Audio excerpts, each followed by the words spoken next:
Welcome to the Mischief. I'm Valen, and this is Dungeons and Dragons, Tomb of Annihilation. Just doing a quick check. Everybody hear me okay on the stream today? Talking to our players specifically. Yep. Oh, yeah. I hear you. All right, so I'll start off at the top and work my way around. I'm Valen. I'm one of the players today. I'll be playing as Ulfgar. We have next to me is going to be Lissa, who is going to be playing... I can't read the name on here. Lissa, you want to say what you're playing? Well, maybe, I was going to say, maybe people can introduce themselves. Yeah, there you go. Yeah, I'm playing Valia Bone Crusher. She is a lizard folk. Barbarian at that, so... Nice. And then we have Callisto. I am playing very uniquely Callisto of the Bear God clan. I am a half-elf druid.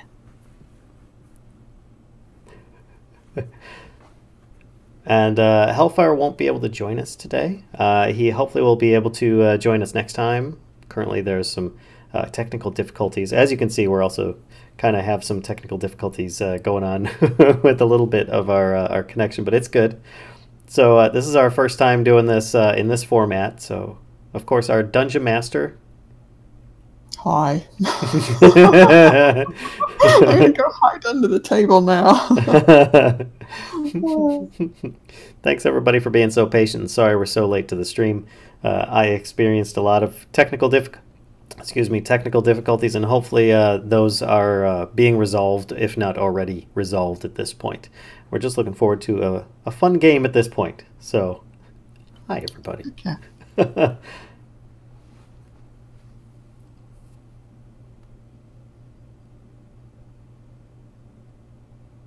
Oh, did I get the name wrong? Lissa, what's your character's name? Valia Bone Crusher. Oh, I put Bone Smasher. I'm sorry, I will fix that for next stream. Fine. I apologize. Oh, you know what? It is Bone Smasher. I changed it the other day. Oh, okay. That was my fault. I didn't change it on my character sheet till now. Bone Smasher clan and the Bone Crusher clan always at odds with each other. Yes. So, Kashka, you want to kick things off for us then? Yeah, I'm trying to decide, like, if we want to do any kind of more of intro. Actually, what would be really nice, if you guys don't mind, is if you could kind of describe what, your characters kind of, let's start with the basics, right? Like, what they look like, how you picture them, like, if there's any kind of obvious personality characteristics going on. That would be kind of cool. I'd like to hear that. Should if you don't mind. Should I just read off to you what I had for that my background that I put in the chat earlier then? Sure.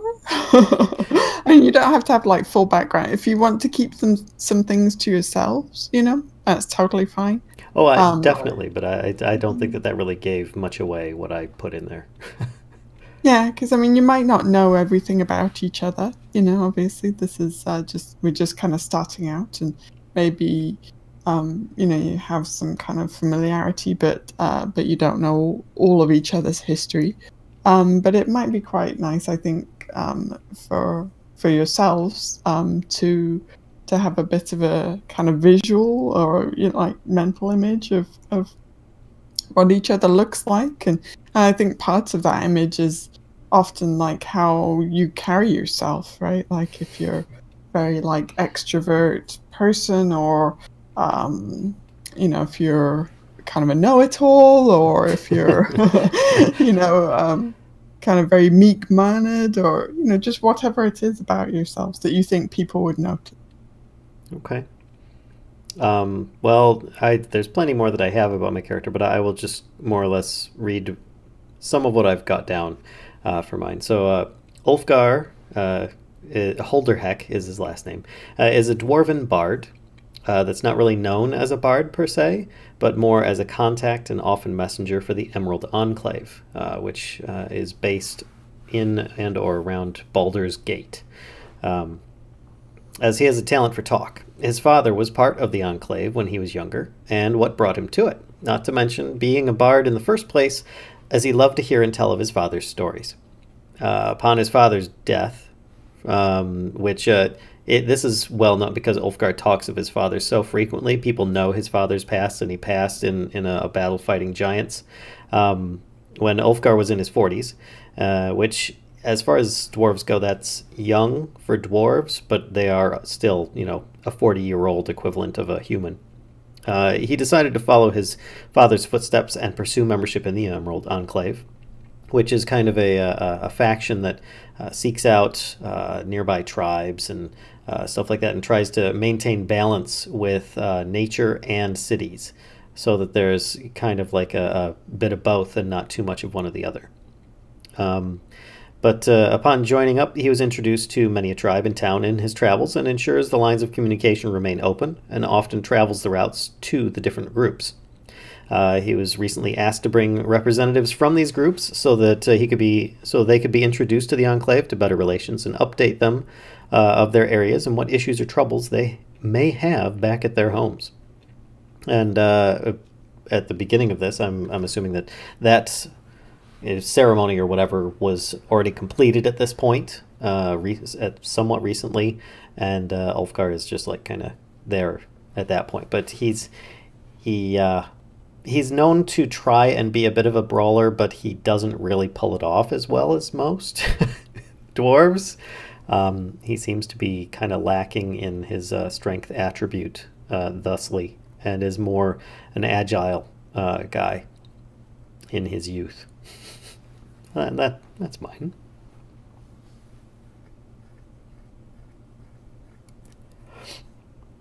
So, Lissa, you want to start up with yours next?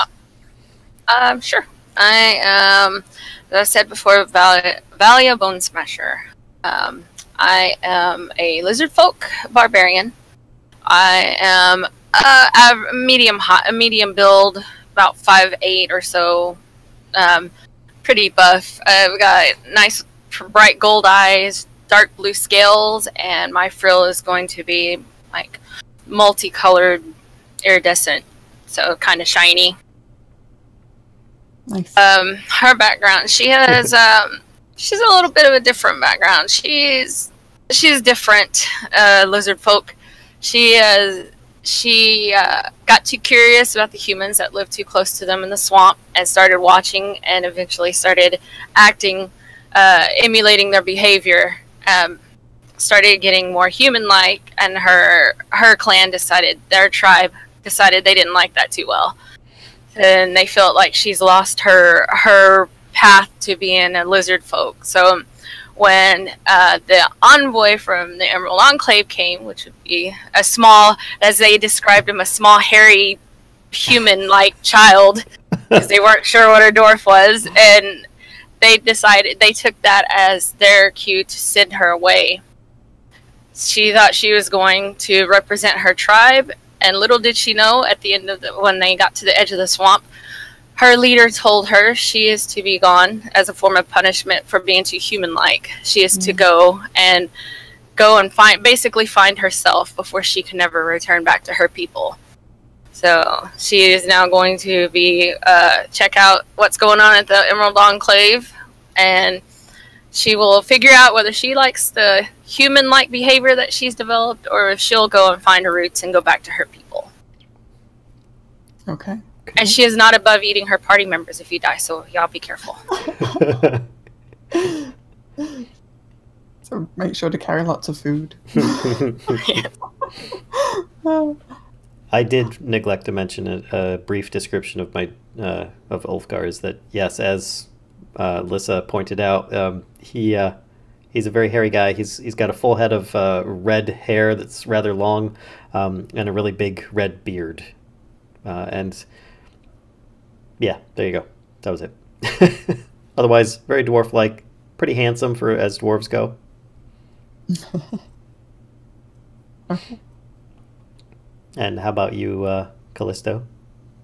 Okay, I am Callisto of the Bear God clan. I am the last of my kind. I am a member of a long, well, maybe not too long, but a semi-forgotten tribe that was basically wiped out as I was away in a ceremony and came back to find them all dead. I don't know who did it, but I'm determined to find that out. I'm coming to this enclave, even though I am not invited because I'm technically not part of a tribe. Kind of sneaking in there. I was, in fact, raised by wolves and a hermit druid that I found in the woods in the aftermath. I have very little social skills, and I'm very slow to trust other people. I'm too much of an elf for the humans and too much of a human for the elves. So I'm also not trusted. I'm short, 5'2". I have long, dark hair, well, brown hair, that I pretty much just keep in a big braid. My clothes look a little raggedy. Lots of homespun woven cloths and stuff like that. And I have a big claw mark on my right cheek, or right side of my face, as I got it when I was 4 and attacked by a bear. Darn bears. Well, it made me very special in the clan because I lived, and so they were expecting great things of me. Okay. And your character is female as well, yes? Yes. Gotcha. Okay. All right. So you're all traveling then with Ulfgar? The three of you are traveling together. Is that kind of how you're meeting up? And Ulfgar, you're traveling to Baldur's Gate with them. Is that? If it's to Baldur's Gate or afterwards, any way you want to go about that. If only because I was just thinking he's all about making new contacts, meeting new people, inviting them into the Enclave because the Enclave is life. No tribes too big, no tribes too small. Then actually, I'd say that that meeting took place in Baldur's Gate, and that's where you've been for the past few days, actually. So you've traveled there together and attended it together. And while you've been there, actually, if we pick up there in Baldur's Gate, and yeah, our fourth character isn't with us at the moment, but will be. Do not despair; he will be joining shortly. So don't worry about him not being in Baldur's Gate with you, though. So for the past several days, though, you've been there, and you've noticed ever since you first arrived, actually, people were talking about this wasting disease that's going on, and the longer that you've stayed there, actually, the more that you've heard this talk increase. So it's been kind of, at first it was just, one or two people that you heard talking about this. But now it seems like a lot of people are talking about this, and you're hearing it as you walk on the streets, you're hearing it when you're in taverns. People are calling it a death curse.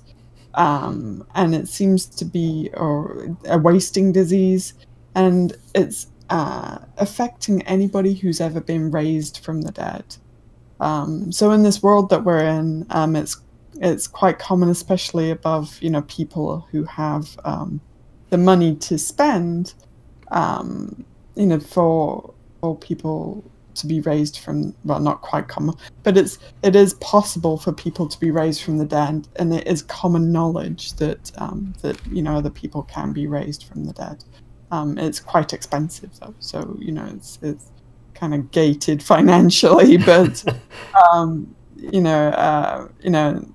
but but it is possible. Everybody knows it's possible, but now it seems that anybody who has been raised from the dead is now affected with this disease. And what happens is whoever it is just grows gradually thinner and weaker every day, and slowly kind of sliding towards the death they were once denied, or that they once denied. And what's happened as well is when they have finally passed away, and perhaps people have tried to raise them again, it's completely failed. And they just can't be raised. So regardless of whether they've ever received that in the past. And temples and scholars of divine magic are at a loss to explain this curse. It seems to be affecting the entire region. As far as people are communicating. So Ulfgar, you would hear about it from the far reaches of the kind of communication network of the Emerald Enclave. It just seems to be a kind of a global event. So that's kind of the talk of the town, if you will. So you're very well aware that this is going on. That's a bit of a bummer, considering I was expecting a relations meeting, and here instead, like, by the way, a quarter of the population might be dying. I think a quarter might be kind of a generous number, but yeah, I mean, a good chunk of people just slowly seem to be like withering away. People talk about like how they just become, the victims of this disease just become gaunt and exhausted, and it just seems like this disease just kind of eats away at them, just slowly, like over time, bit by bit, they waste away. I'm guessing that none of us are experiencing these symptoms. That is correct. Okay, good.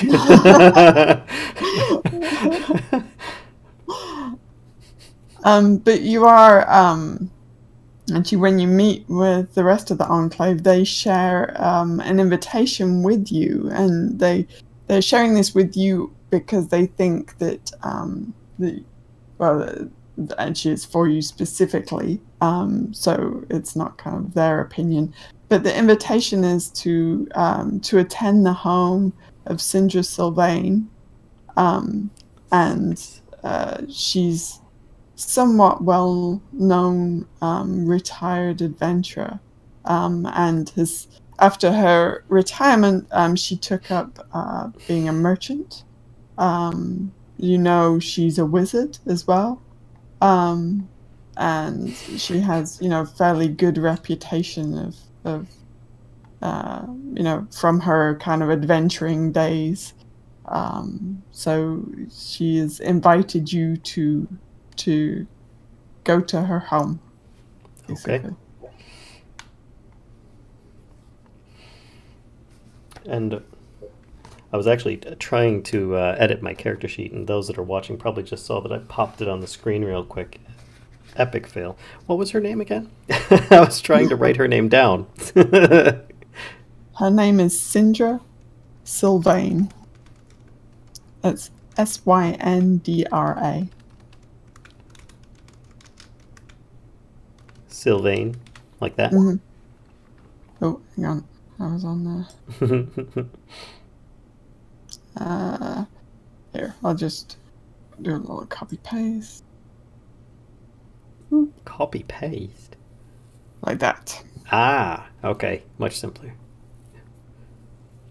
Not that spelling is, particularly important, but... And is she in Baldur's Gate?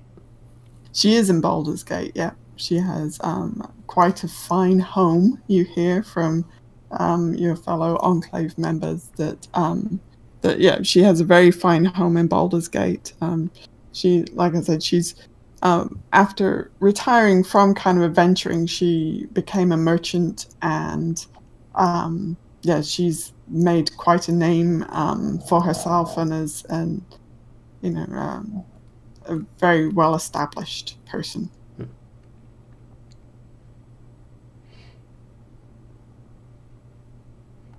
Okay. Would I be aware of her? I'm guessing that the others, being relatively new to town, wouldn't know where they're at, but I might. So actually,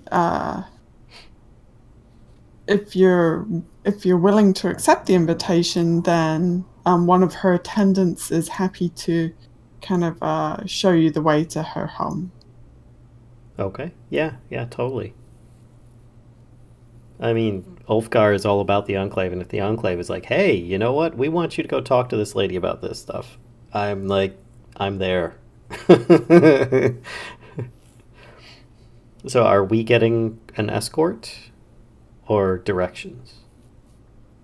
It's I mean, it's up to you. Would you what would you like? Would you like an escort? Whatever's considered proper.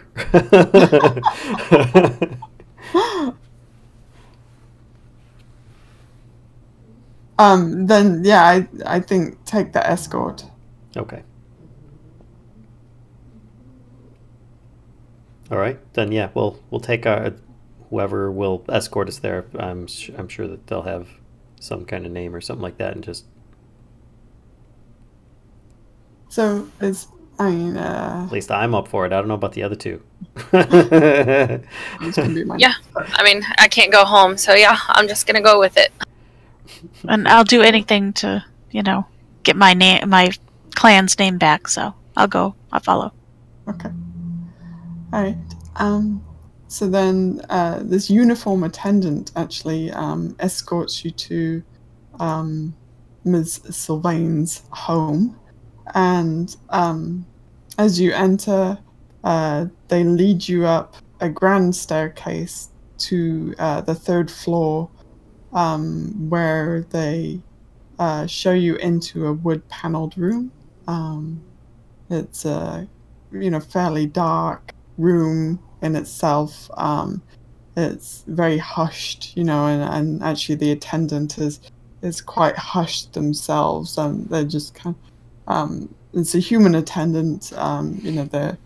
They're obviously acting like they're nobody of consequence.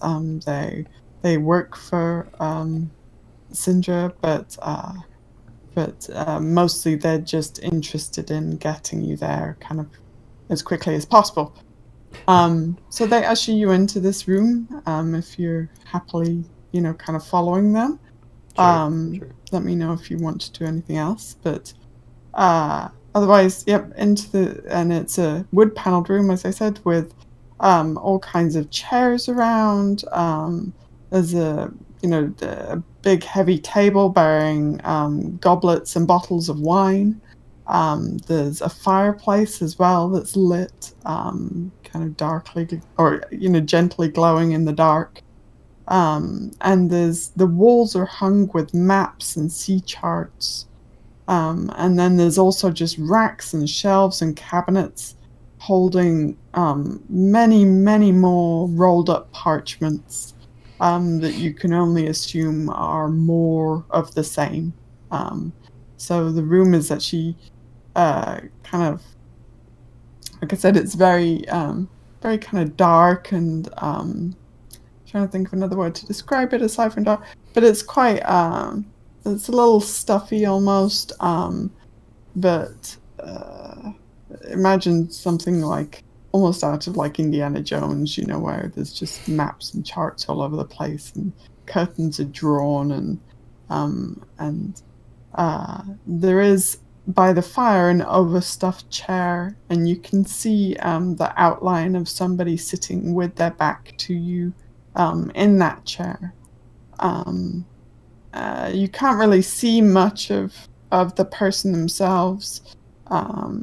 They have a heavy blanket draped over them, and Actually, they also seem to be wearing a hood and a silver mask, which conceals their head and face. And actually, upon you entering, the voice from this person says, "Help yourselves to wine and seat yourselves, friends. I hope I may call you that."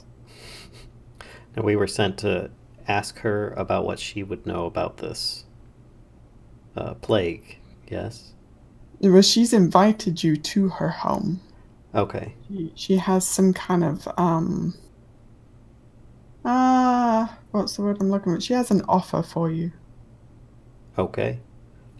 Do we even know if this person is her? Not a clue. I've not met her before. I guess I'd walk over to the wine that I'm guessing is nearby.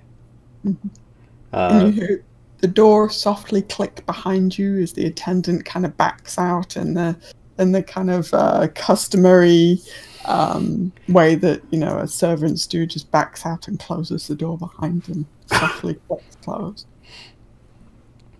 So there is wine set out for us then? Yes, there is wine. There are goblets and wine on the table. Okay. I'll walk up to the wine and start pouring some for each of us, and then I'll like one by one pass those out and motion for everybody to have a seat with me. I'm staring at the walls because, I'm part of a guild and cartography is part of one of my little skills. So I'm like enamored by all the maps and stuff. I like motion to Callisto that you can drink this. It's okay. So I kind of look at it and I'm kind of like, so I don't really know what wine is, and I'm sniffing it and I'm just like, yeah, sure, why not? I've never seen anything like this, like all this decadence. So I take a sip, and I'm like, oh, and I just down the whole thing. Ulfgar makes a motion to try and stop her, but then realizes it's a bit too late. Well, there's not a lot of wine where in the woods with the wolves. Right. No, they don't brew their own. Ulfgar just sits quietly, just kind of smelling and sipping his wine. And I'm kind of thrusting it to you more. He just kind of takes it and sets it next to him. And it's like, shh. Just quietly walk over to the table and sit down and put my cup down. I'm not familiar with it, and it doesn't smell good. I'm just kind of sitting there with it in my hand, like, what? Okay. It's going to be an interesting group.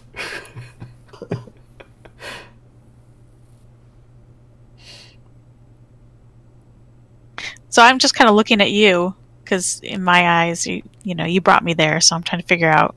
Oh, hold on. Gosh, we lost Kashka. There she is. Okay, continue. So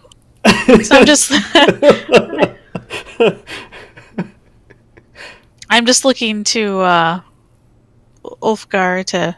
That's right, Ulfgar. Mm-hmm. Yeah, kind of looking at you like, what's going on? I don't understand. Are you gonna?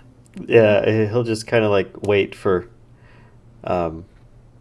Syndra to continue on with her conversation whenever she loads in.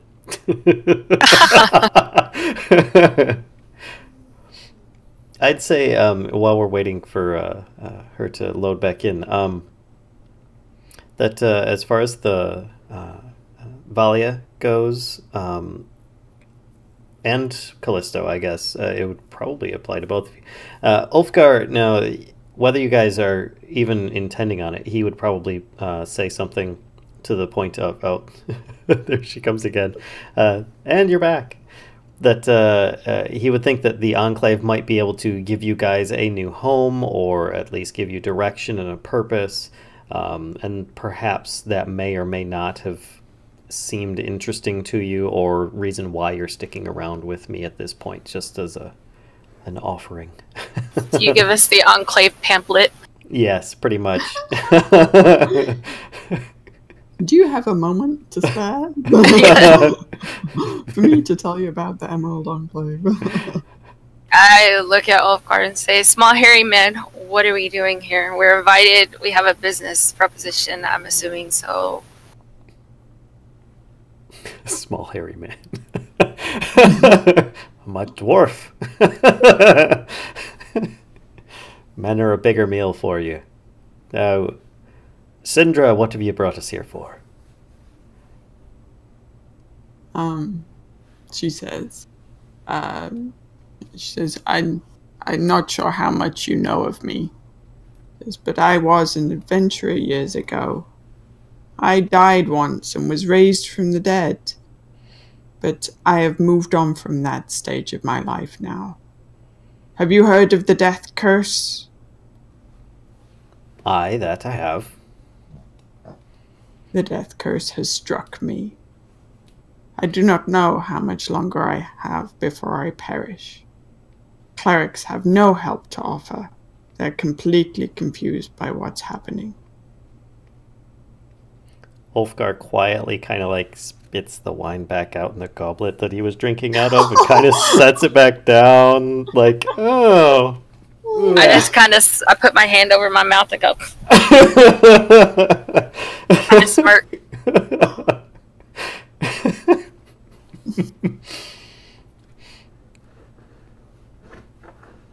I'm So sorry. your magic users can't help you at this point. So you need somebody outside of your magic users to come and try to find a cure. Well, my contacts in the Harpers have learned that the cause of the death curse is a necromantic artifact called the soulmonger. An artifact called soulmonger. My offer to you is great treasure to retrieve or destroy this artifact. Why would we want to destroy it if it's capable of curing? The artifact is the cause of the curse. Oh.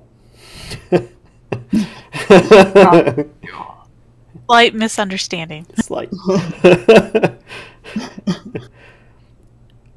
Not that I'm not surprised the Harpers aren't capable of destroying it themselves. But why haven't they? Well, the artifact lies in Chult. What do I They know of have no Chult? interest in going to Chult. I don't Kind know. of look at Brian. I'm sorry, Ulfgar. Jilt? Ulfgar, yeah. Whatever you want to call me. What is in Jolt that has them terrified to go there? They're not terrified, but it is not an easy land.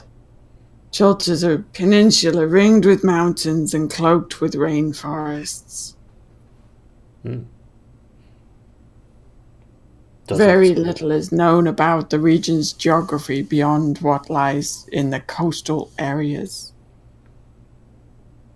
Climbing, swampy. Sounds like my kind of place. He looks you up and down and says, yes, you might well fit in there. Well, looking around, you have all these maps. Has no one mapped out this region at all? As I have assembled everything that I can regarding Chult into one map. And if you agree to undertake my mission, I will share that with you. But there are many parts of Chult that have not been mapped. Well, it's your lucky day. I'm a cartographer, so that I can very well do that for you. May cost you a little extra. Maybe a couple of humans for food, but other than that. Well, if the Enclave approves of this commission, then I will gladly accept.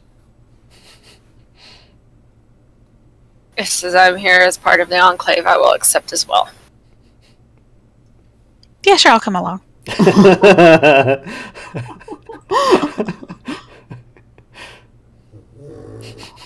I'm Push just Puggy. looking to see anything clear.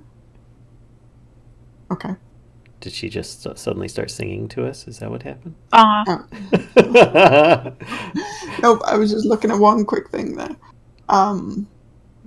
So has she turned around yet? Or is she still the silhouette facing away from us?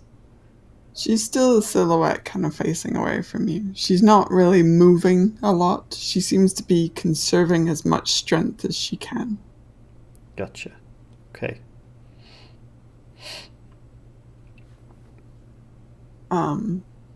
So she says, she says, well, So you've all basically just agreed to do this? More or Yes. less. I mean, I was assuming that the Enclave had sent us here to most likely accept the mission, so I don't see why not. Otherwise, we could just be like, yeah, well, go to the Enclave. They'll say, yes, take the mission. I'll come back. Or take it at your own risk, your own will, which I would I would assume that Pugs nearby would allow me to take the mission, so... She says, she looks a little, well, you can't really see her face, but her body language is that of kind of a little surprise. So she says, but, when you are ready to depart, I will teleport us all to Port Nyanzaru, the only major settlement in Chult. I have been there before and have friends. One particular friend, who I will stay with, but I can teleport us there, so I'm, very familiar with the city itself. Will there be others joining us, besides yourself for a short time at least? I am expecting one more attendant. He will join your group, but we will meet him there. Very well. How long of a journey should we prepare for? Teleporting to Port Nyanzaru is very quick. The journey after that will not. Boom, boom, boom, boom. Is there a specific time frame we need to get this artifact by? Have they given you like how long you have left or any of that sort of information? I have no idea how much longer I'll last before I perish. I'm gonna get up and kind of slowly walk a little closer, not too close just to freak her out, but just a little bit closer. Kind of look around, and I say, by your frail frame that I see, just from with your clothing on, you may not have much time, I would assume.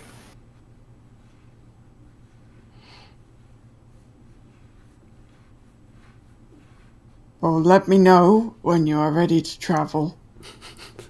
You can expect to procure many. Man,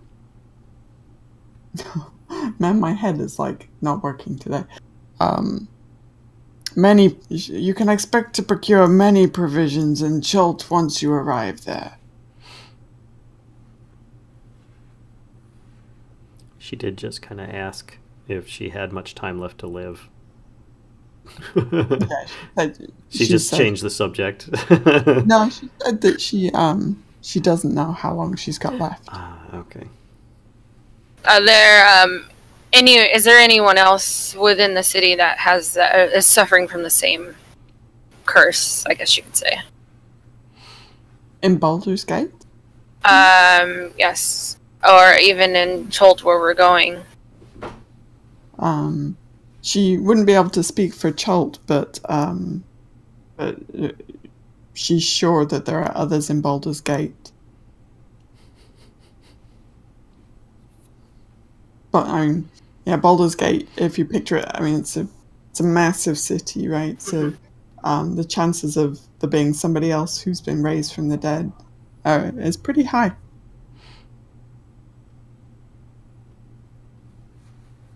Okay. Are there any special equipment we might need? for this area? Da,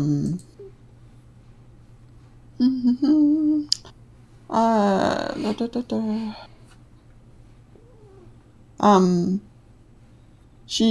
So Syndra goes on to describe Chult as untamed tropical wilderness. It's very dense jungle, rivers that kind of snake through between mountains, with volcanoes and sheer escarpments, and Port Nyanzaru sits on the coast of this region. So she definitely describes the Port Nyanzaru as kind of a good-sized city, a good-sized kind of civilized area. But beyond the port, the wilderness is dense. There are rivers, though. Yep, there are definitely like rivers that kind of snake through.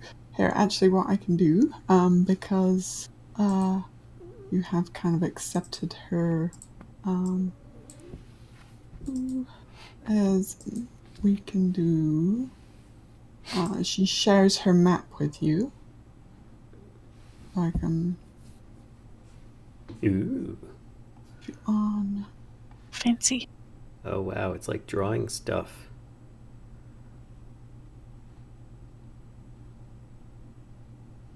So you can see kind of all the white tiled area. This is the areas where the area that has not been mapped. You can see there's a couple of like known landmarks in those areas, but what's between kind of the known or mapped areas and those landmarks is anybody's guess, really. So white areas unknown? White areas are unmapped. Okay. Huh. And then Port Nyanzaru is up at the top here. And that's where Syndra is suggesting that she would teleport you to. She is, just from her reputation that she is a powerful spellcaster. But what you see before you, I mean, if you'd been asked to imagine her, what you see before you is kind of a husk of the person that you might have imagined. Mm.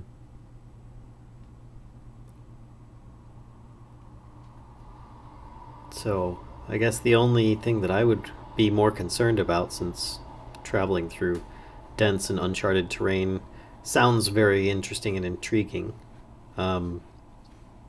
would be the actual destruction of the artifact itself. I would assume that some of us may have heard, or at least maybe Ulfgar would have heard of excuse me, artifacts potentially being difficult to destroy. So you might raise that, one last point would be, as very little is known about the artifact, or where it's being kept, but yet that it is known to exist and potentially be causing this issue. How does one destroy it? She says, leave that with me. She says, I have my best people working on how to do this as we speak. As you wish.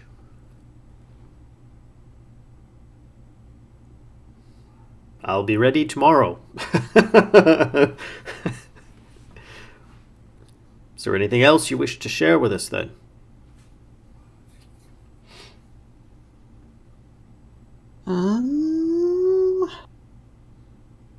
I think there's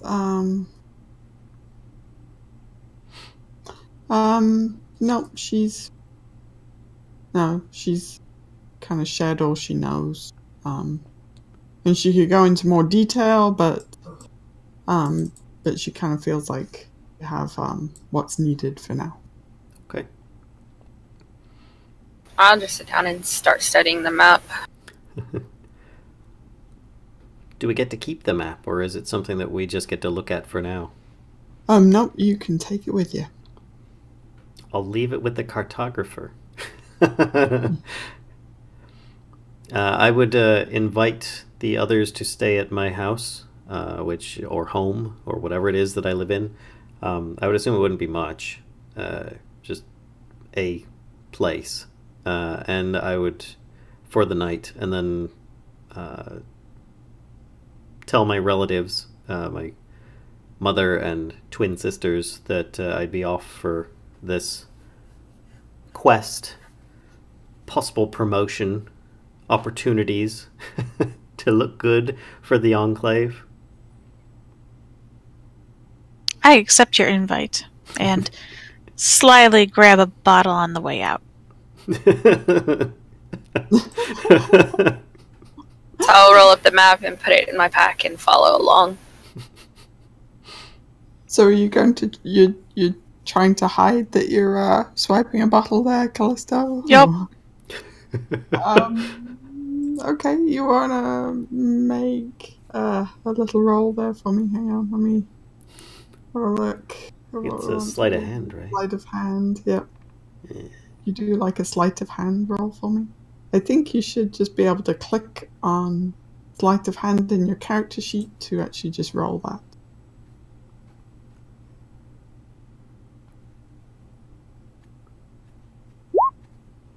Uh-oh.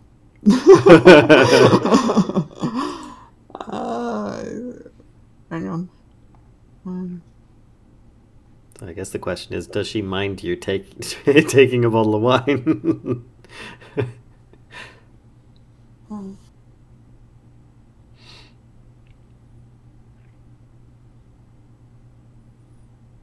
Hang on 1 second. Let's see, like... I consider it part of their payment. She does see you take the wine, but is not particularly bothered by it at all. She just kind of shoots you a little side glance, and deathly stare. Just a little side glance of acknowledgement, like, "Yep, I saw you take my wine," but it doesn't say anything. Well, I just ignore it and keep going. Once we get outside, Ulfgar would be like, "What are you doing? You don't just take people's things without their permission. She offered us some wine to begin with, but you don't just take their belongings." I'm just taking more of what she offered. She did offer as much as we wanted after all. Yep. Considering her sickly condition, I wouldn't want to be drinking the wine right now. Aww. I haven't been raised from the dead. I'm sure it's not going to catch. I don't think she's going to need it for much longer anyway. So your plan is, though, to return there tomorrow? Yeah. Okay. So just so I'd have some time to talk to the Enclave, let them know what's going on, that I'd be gone for a time, someone else would need to cover for the routes I was due for or whatever. Okay. And that I would check back in with them when I get back, and I would be taking some of these new potential recruits for the Enclave, if they had an interest in it, with me. Or at the very least, peoples that we could use to talk to the new region of Chult. Okay. Which I have no idea what direction the Chult is from Baldur's Gate. Sky Lizard Mountains. What? Yeah, Valley of Dread. Doesn't that look great? Peaks of Flame. Kobold Mountains? I won't go there. I mean, just to give you an idea as well, like, I mean, this is... Oh, hang on. I need the measuring dealio. And this is... Whoops. Significant distances, right? So, like, if we're talking...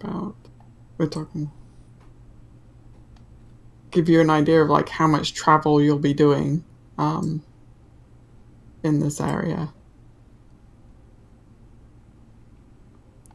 I zoomed in a bit. Should I be zooming out? Oh, I was just measuring, like... Can you see my measurement there? No. I got a snoozy pug, sorry. Oh, hang on. Let me switch to this. Now if I measure... Ah! What? That's 110 what? miles. Miles? Oh my goodness. Okay. So just to give you kind of an idea of like how the distances that you'll be traveling. Right. And we're going to be going into the white area looking for an artifact. That seems like we're going to be gone for quite a long time. Years and years and years. Oh. Suggest you non-scaly people to armor up. I've got my leather armor. I'm good. Bug spray, armor up, you know. Oh my. All right. Okay. So yeah, I'm guessing that we get provisions once we get there. I don't need to like pack up on stuff. Well, yeah, it's kind of up to you, and just keep in mind that she's gonna teleport you there. So, Right. you know, if you're gonna bring like a cart and pony, that's not really gonna like, you know, she's just teleporting you. She's not teleporting. Right. Build a pony plus cart, you know. That's why I'm assuming that we're going to be getting our whatever provisions we're going to be bringing with us there. Mm-hmm. She said we're going to be that seems teleporting cool. into a big city, so.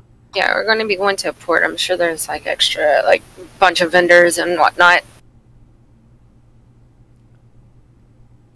Yeah. Okay. I guess are we resting for the night? Excuse me. Yeah, it sounds like it. Is there anything specific that you want to kind of do or pick up? Yeah, I think Syndra would agree with you that, you know, that it's best to get provisions in Port Nyanzaru because, yeah, then you don't have to carry it. Yeah, I'm cool with that. It'll be easier on her as well if there's like less mass to teleport.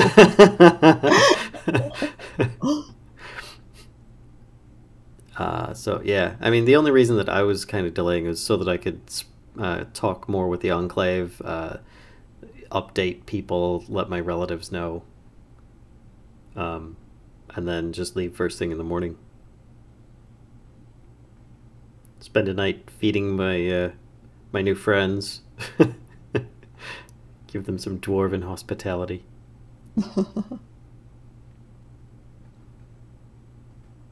Okay. All right. Then if there's nothing else, then yeah, the following morning, you can travel back to Syndra's home, and she will greet you, and she asks, and she says, "Have any of you been teleported before?" No. Nope. I don't know if I have or not. That's entirely up to DM. I would say probably not. Probably not. No. She kind of, you see her eyes get a little bit bigger, and there's the corners of her eyes kind of turn up in a small smile, kind of like she smiles with her eyes a little bit. She's still fully kitted out and like you know, the hood and the mask and everything. So she seems to be a bit worried about, you know, people's reaction to her appearance, is what you would guess that's there for. Okay, so then... Will you be performing the ritual yourself, Syndra? Of course, she says. Are you sure you're up for it? As he says, Yes, with a bit yes. of trepidation. Yes, Oh. yes, I'm very... What are we to expect with this teleport? Just hold on to your hats, she says. And I look up. I don't wear a hat. And she starts casting. Ulfgar just kind of closes his eyes, grits his teeth, and kind of like just like he's ready to be punched or something, you know.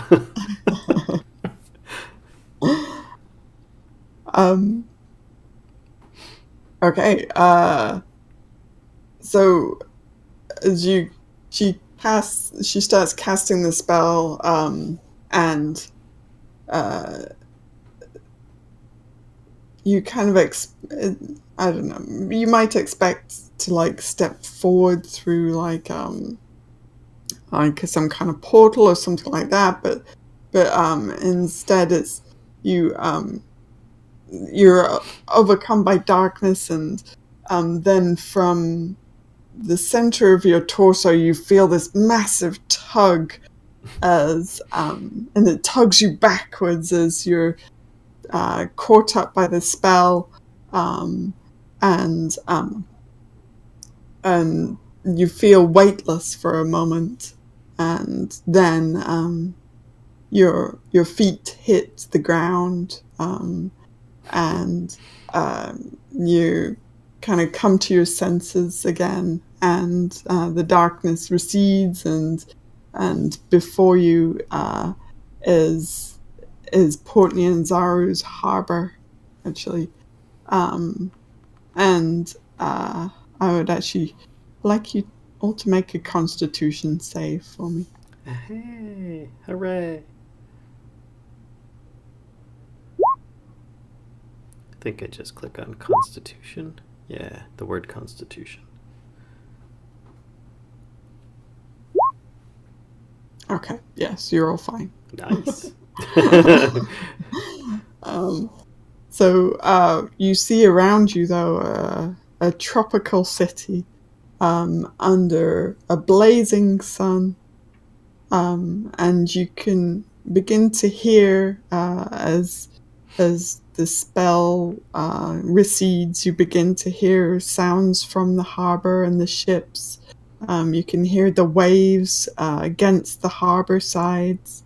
You can hear the ropes of the ships, and you hear, sailors moving barrels. Barrels are rolling across the cobblestones, mingled with their shouts and cursing in an unfamiliar language. And the language is filled with clicks and inhalations and sing-songy words that make it sound almost musical. And you smell as well the air is filled with different aromas of spices and fruit, mixed with that of the harbor, with all the smells from the ship and fish and the general business that's going on there. And then as you begin to look around beyond the harbor, you see before you kind of Port Nyanzaru itself, and it's very hilly terrain even within the city.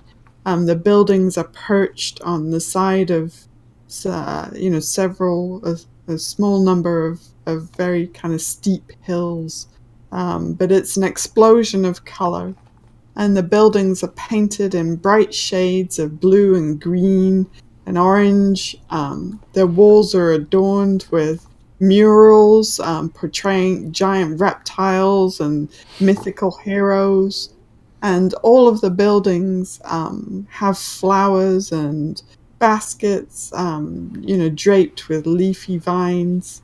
It's a very kind of, like if you imagine a mixture of kind of, well, I've never been to Barbados, but how you kind of imagine that like stereotypical kind of Barbados city, with very jungle kind of elements in it as well.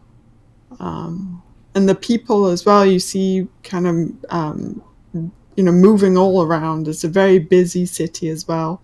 You see minstrels in bright clothing, performing on the streets, and multicolored pennants and sun awnings are fluttering atop the city walls. And there's children running around as well, and feathered hats and capes. And there's street performers costumed as big-toothed lizards stomps and roars around behind the children, chasing them. And the whole city is just kind of bustling.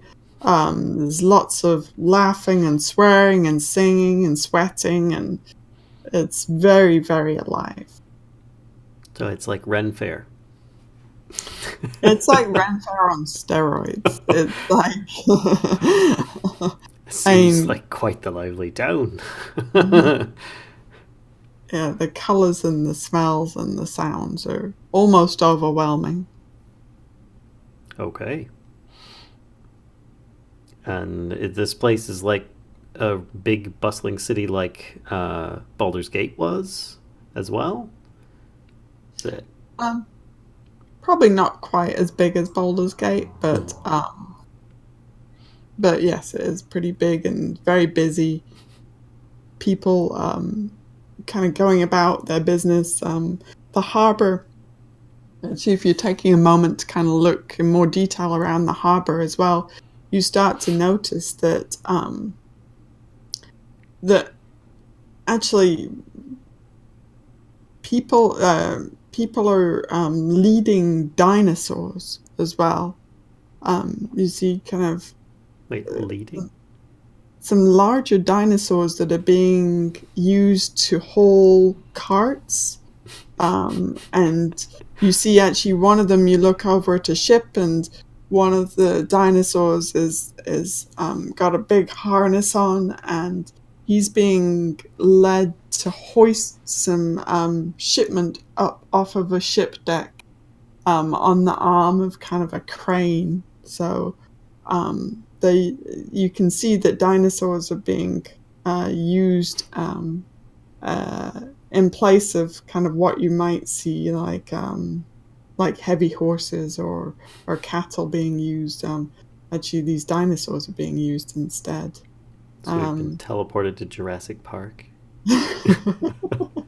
Maybe. Girl. How is Syndra faring after that? So she stands.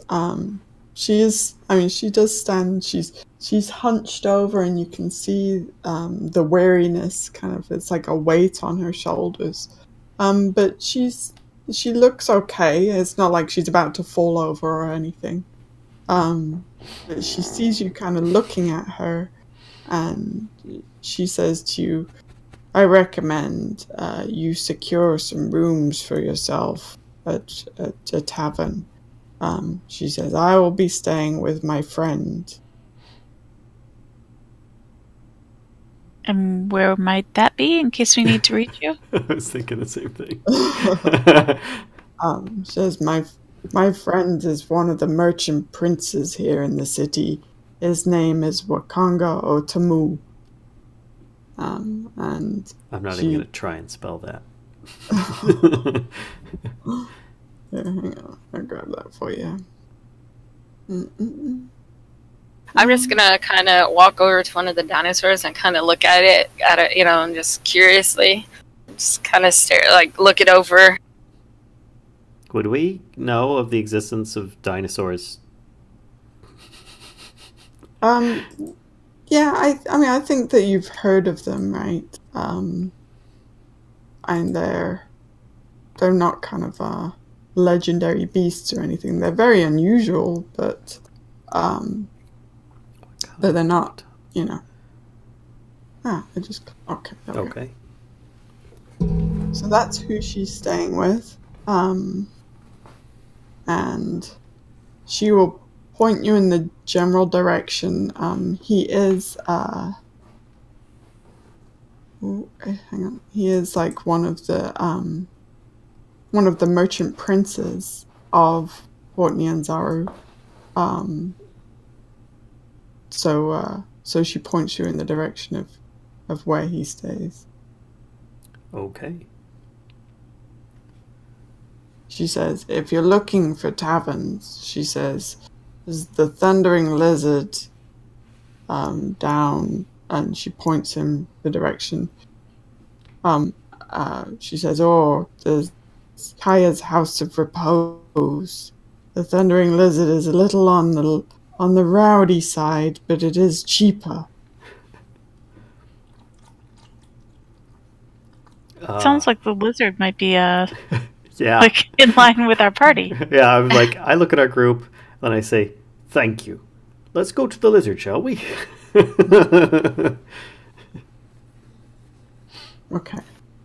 I kind of nod my head at her and, thank you for helping us kind of go wander off, staring really oddly at the person dressed as a lizard over there, and just shake my head and walk off.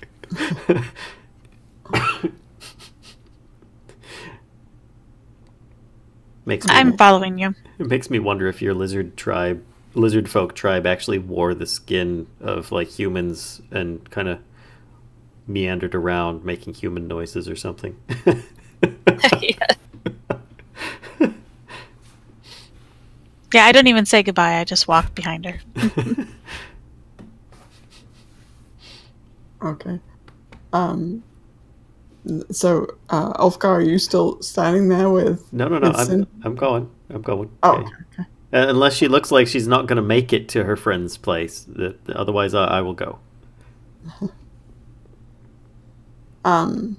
No, she departs as well. I'm a little surprised, and but off she goes. So she kind of leaves you as well.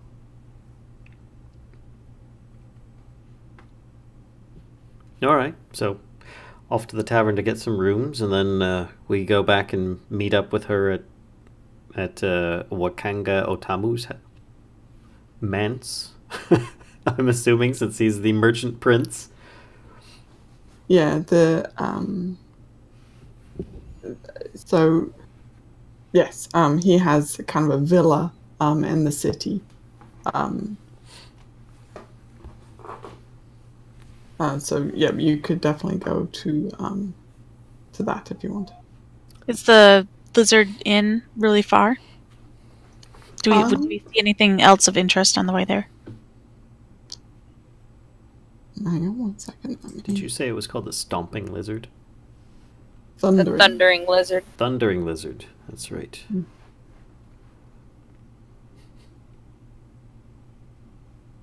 So they are... Hang on 1 second, let me grab the map, and I can...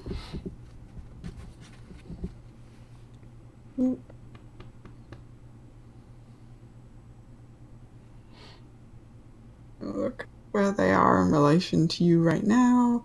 So you are in the harbor. Oh, and also wanted to mention, kind of behind you, you see in the harbor water, you see a statue of great... he looks kind of like a king. It's a great stone statue of a king. So you see that right in the center of the harbor. It's kind of like a little miniature, not as big as the Statue of Liberty or anything, but it's a Cholton King statue is right in the center of the harbor. Okay. As far as what's interesting along the way, so Syndra points you kind of to the south of where the harbor is. So let me look at what else is... Did I just close that? I think I did.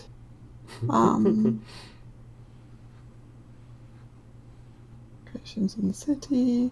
Look at what's on the way between you and there.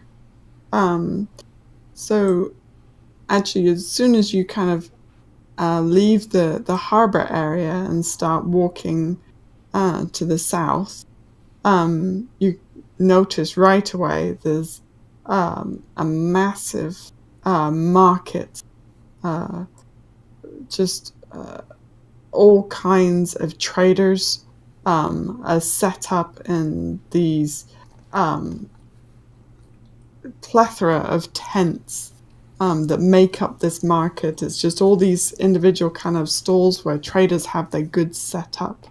And as you walk past it, you see everything from timber, spices, medicines, dinosaur skulls, animal pelts, fruit, meat. There's just anything that you could think of is for sale in this market. A Reaper of Souls artifact, perhaps? And we're done here. Adventure over.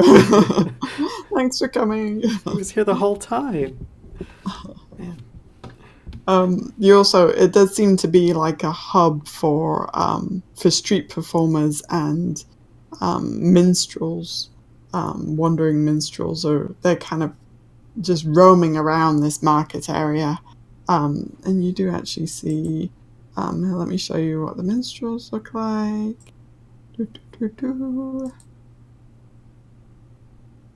Okay. So, Oh, cool. This is, and you're seeing tabaxi people around, but you see these tabaxi are these cat folk who are wandering around the city, as and obviously they're residents of the city as well, but you do see quite a few of them as minstrels. Okay. So those folks are kind of, the street performers and the minstrels are kind of gathered around the market. But there's, and it's all covered in these colorful awnings to kind of help protect from the sun. So upon seeing the dinosaurs, Ulfgar was a little bit apprehensive, but at seeing just so many like singers and performers and bard-like peoples, he's actually looking pretty darn happy right about now, just because, kind of feeling this isn't so bad. Okay. Or at least feeling a bit more comfortable. Yeah, I'm feeling a little out of place. A little too many people. A little bit too much noise. Too many colors. Ulfgar, just keep an eye on her, make sure she doesn't get too lost or anything like that. That she just keeps going. Just focus forward. It's all right. We'll get through this. I'm just looking at all the different vendors and stuff. Having been basically cast out of my tribe, I've been from city to city, smalls, big ones. So I'm kind of, used to it in a way. Okay. So then as you go further past the markets and head down further south through the streets. You don't see too much else of particular interest until you get to the area where Syndra pointed to you for the two taverns. And in that area, it is kind of a cluster of this is more of kind of market stalls, actually. The different market area, there was definitely kind of separation between the two. But this is, again, you see kind of, this is perhaps a bit more like where, what local people are shopping as well. It's a little less kind of not upmarket, but what's the word I'm looking for? The market you saw before was a little bit more almost touristy than this one. This one is very practical, and this is kind of more durable goods. Okay. Where the market you saw before had like a lot of kind of luxury items, this one is like everyday stuff. But you do find in amongst this you do see the two inns that Syndra had mentioned. So there was the Thundering Lizard, which you do notice the side of the building is painted with a giant lizard mural, and you can actually hear from the outside. The kind of clientele are a little rowdy, but then on a slightly quieter little avenue is Kaya's House of Repose, and that's there's no giant lizard painted on the side of this. It's a lot more kind of subtle and low key than the Thundering Lizard. I just start walking towards the Thundering Lizard. I'm along with that. Yep, okay. Go there. Valia seems to be in her element here.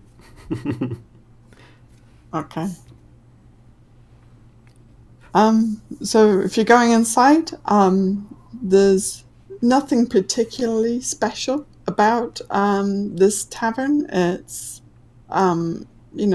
fairly kind of run-of-the-mill tavern. There is a collection of rowdy people inside, and you do notice actually that at this point you might it might be at this point that you notice that it's actually later in the day here than it was when you left Baldur's Gate. When you'd arrived at Syndra's house, it was in the morning hours, and here it is definitely already afternoon. And people are kind of already getting their drink on, they've got some food going. Yeah, it's a lively place. So either we lost time or we've traveled halfway across the world. Or they just really like a drink earlier in the day. I look around and I walk up to the bar and ask them if they have either 2 to 3 rooms available. They say yes, of course. And they pointed a sign up on the wall, and you see that the night's cost is 5 silver. Okay. And Ulfgar, I'll put a gold and a half up on the bar and say, I've got it this time. Thank you. I just nod my head and look at the barkeep. Okay, our keys, please. Yep, he hands you keys to rooms and points you in the direction of a staircase. Could you actually all make a perception check for me, please? Oh boy. 1 second. I gotta see where that is.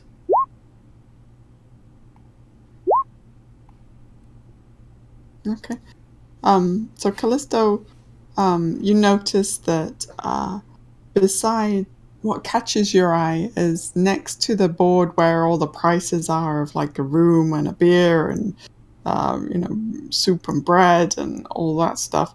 There's a bulletin board, and it's got quite a collection of advertisements for guides. So that's kind of something that catches your eye. Hey guys, look, we could get a guide. Maybe somebody actually knows what's in the center of this, I assume is an island. Do I know it's an island? Yes, this island. That might be a good idea. Maybe somebody already knows where we're trying to go. Well, that might be a good idea to start. I think we should talk to Syndra before we commit to any of them, since they might just be somebody to lure you into a bandit stronghold. True, maybe she'll pay for the somebody. Now you're talking. A guide? I can do maps on my own. I really don't need a guide. Of course, I have a big ego. But, yeah. Of course. But if we must, for you guys, if you feel comfortable with a guide, I'll go with it. Well, let me at least go look at them so that I can see what's available. Okay, I look at the barkeep, and ask for some food, something small. Okay. Yeah, he reckons the fish stew to you. Okay, I nod. And he says, "Where will you be sitting?" He's kind of looking around the room. There's a few empty tables. Yeah, I'll go to the furthest empty table. Okay. And I tell them, I suggest when you're done looking at the poster, you come sit over where I'm at. Okay. I will be there in a moment. So I go and look at the things. I'll join her. Looking at the things. Okay. Right.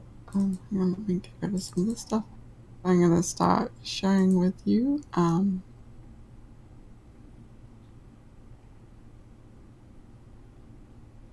So here are the Oh. hang on, I'm gonna. There's quite a few. Like I said, there's a collection of guides available. Oh, hang on. It takes a minute for. Shall I read Azaka's handout while you bring up the next one? Oh. It should. Juice. Oh, wow. Which ones do? Let's start with these three. Oh my goodness. There are that many. There are, there's let's see, three. There's 7 different advertisements altogether. Oh my goodness. Okay. So I'll start with Azaka's handout. If you need a guide to get you through the jungle alive, look no further. I was born in the jungle. I know it's dangerous, well, and how best to avoid them. Should you choose me, you may rest assured that your party is in safe hands. I charge 5 gold coins per day and require 30-day payment up front. Wow. For those adventurers who aid me in a personal quest, I will waive my fee and guide them to places no one else has found. This quest will take us to Firefinger, the evil terrafolk that roost atop Firefinger stole a wooden mask from me and I want it back. Okay. Then we've got Eku's handout. While the lure of pillaging the antiquity of Chult is a temptation, I appeal to those who find fulfillment in doing actual good in the world. I seek to rid the jungle of evil. There are many ruins and ancient temples that must be reclaimed, so that the spirits of nature can return to their sacred places and live in peace. There are evil impostors who seek to blind you with promises of gold, but will only guide your throats to their blades. My rates are standard 5 gold pieces a day, with a 30-day payment up front. A small portion goes to pay off the merchant prince Jobal, the rest I give to charity. And then we've got Ferrul and Gondolo. Why pay for 1 guide when you can have 2 for the same price? We have the smarts, the goods, and our own triceratops. Ooh. Treasure abounds. Treasure abounds. When we're done leading you to all the ancient sites and sacred places that we know of, you'll be swimming in golden magic. All the other guides will lead you in circles and make you do all the work. Don't be fooled. When we return to Port Nyanzaru, you will have tales and fortunes enough to last a lifetime. Our price is 5 gold pieces per day with a 30-day payment up front, but we're glad to reduce our rate for equal shares of any treasure found. Okay. Do you want to keep going? The ones we've seen so far, Eku's the one that I would go with. Because I value nature above all civilized constructs. Gotcha. I am interested in waiving the fee because I don't know that we actually have enough money to pay for any of this up front. But I have to say I'm not interested in Gondola and Ferrul, even though they have a Triceratops. That's cool. So I'm gonna click them here. They sound like a couple of thieves that would backstab you. Yeah, that's kind of it too. And Hugh Hackenstone. Oh my gosh, he looks. Oh, wow. I've stood atop every mountain in Chult. I know every gorge and crevice, every plateau and trail. My memory is an iron trap. I forget nothing. Trust a dwarf, I always say, because a dwarf will never steer you wrong. Fearless I am, there's no dragon, beast, or undead horror that scares me. You want a guide who runs away at the first sign of danger? No, you want a dwarf, and I'm the toughest dwarf around. Red dragon bit off my arm, yet here I stand. Takes more than a dragon to stop Hugh Hackenstone. I charge 5 gold coins a day and expect a 30-day payment up front. Best coin you'll ever spend, I promise you. So he doesn't actually tell us anything except for he's survived everything and been attacked by everything. As much as that may appeal to like the stories of a dwarf, that kind of scares me a bit. This guy just leads you to danger every single time. Yeah, gonna get our arms bitten off by a dragon. Yep. Mushareeb's handout. Oh, he looks wonderful. Splendid. The jungle is my home. I know it well. I can guide you anywhere in Chult for a fee of 5 gold pieces a day. If adventure is what you seek, join my quest to reclaim Hrakamar and my clan's ancestral forge. A volcanic eruption forced us to abandon it many years ago. The fire newts that have since taken over must be driven out or destroyed. At the very least, we must sneak in and recover a relic known as Moradin's Gauntlet. The fire newts must not be allowed to keep it. If you love dwarven kind, then hear my plea and join me in returning Hrakmar to its rightful owners. I will waive my fee for your promise of assistance. More fee waivings. Okay. Hang on. I'm not exactly crazy about fire newts, but still. Oh boy. River Mist and Flask of Wines handout. Oh wow, those are great names. Beware Jobal and his no-good flunkies. That merchant prince is as trustworthy as a sack of snakes. Oh, interesting. As are most of his guides. If you choose us, we will never lead you astray. River and Flask are up to the task. That's our motto. Chult is our playground. We're fast, reliable, and know what we're doing. 5 gold pieces a day and a 30-pay advance is what Jobal's flunkies demand. We're happy to serve as guides for only 4 gold pieces a day with no payment up front. Even better, we'll waive the fee entirely for equal shares of whatever treasure we help find. Okay, and last one. Interesting about this Jobal thing.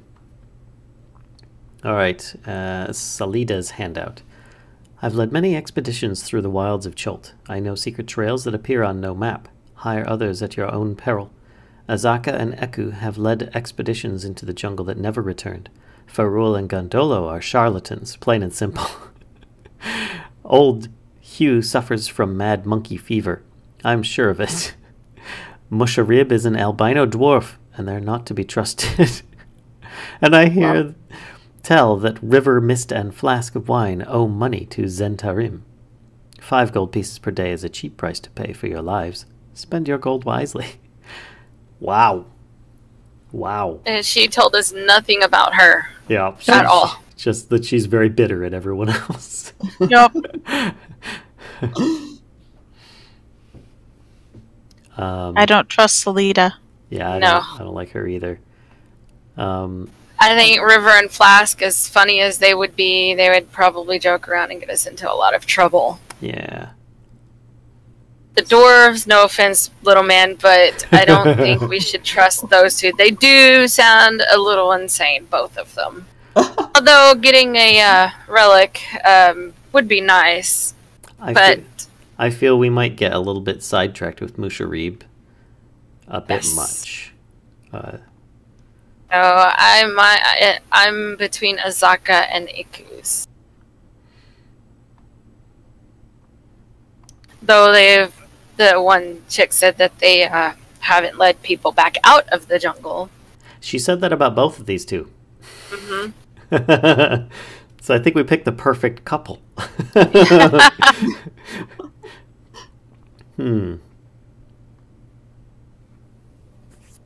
Let's see. So I guess it's a matter of if we have enough money. 30-day payment, if we even want one. I think that these are 2 good ones to sideboard for the future and perhaps ask our employer about. Yes, didn't she say she's still expecting one other person to join us? Right. Okay, so we should put these two aside, and when the other person comes to join us that she has, then we can discuss, with that person as well. In the meantime, I think you're right. We should go to her and, or at least ask around, in the markets. Sounds good. Or maybe Bartender. even find find the people themselves and speak to them. Bartenders usually know what's up. The bartender goes, what? What? Huh? Oh, you're looking at the guides. Are you interested? Well, Do you have a preference we've narrowed it Or or down a suggestion? to Azaka and Eku. Oh, I'm never going out into the jungle. Are you crazy? No, I don't. Well, we weren't asking if you were going. But if you wanted to send some other people that you might actually care for there to return, who might you trust more? He says, I have no experience with any of them. How could I advise you on this?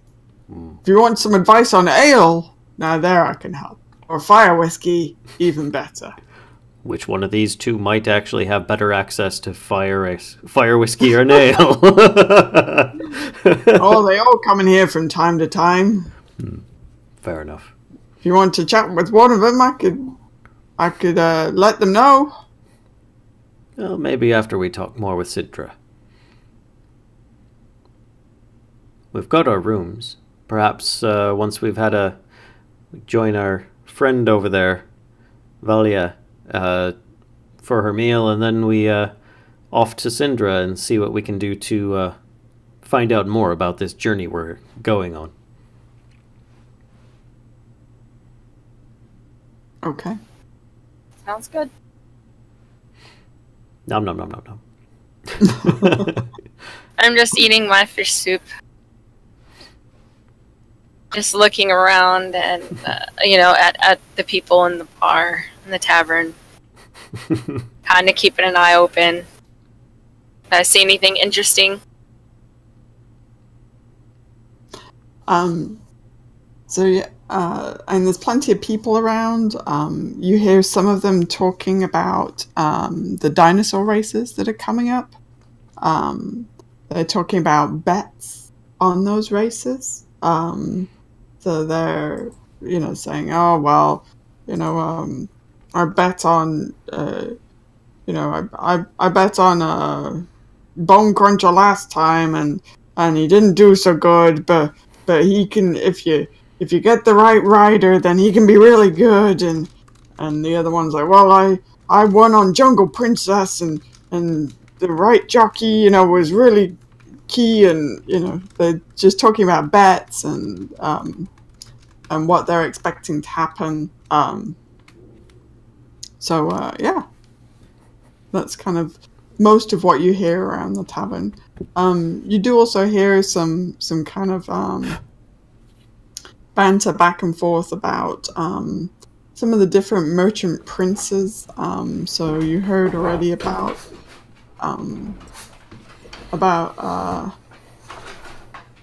Wakanga, and then also about Jobu. So you can kind of pick up bits and pieces about the different merchant princes as well. So, are we to believe that there might be dinosaur racing? Oh, most definitely, there is dinosaur racing. Raptor races? I look at these two and say, that could be interesting to look at.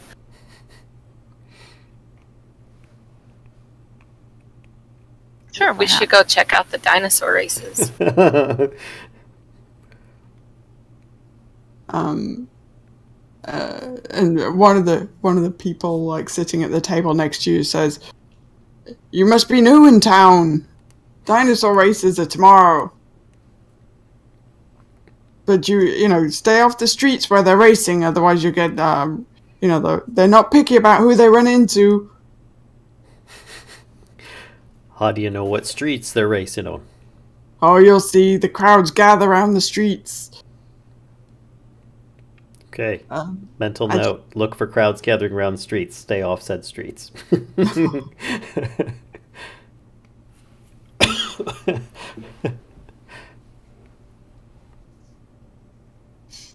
So they happen what time tomorrow?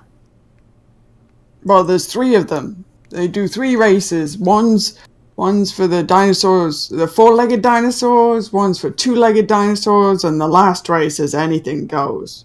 That race gets crazy. And by anything goes, meaning the last one alive is the winner? Oh, they don't. No, those dinosaurs. They train those dinosaurs from when they're young. So no, the dinosaurs don't. It's not a fight. It's definitely a race. Those dinosaurs are worth a lot of money after all that training. So you take out the rider? Well, sometimes people get hurt, but most of the time, it's just about the race. Sure could use one of those dinosaurs. Well, maybe we talk to Syndra first and see exactly what she has in store for us. Yeah, we should do that. Plus, maybe she can offer up some financial assistance for things that we may need, or possibly guides. Yeah. Maybe we could borrow one.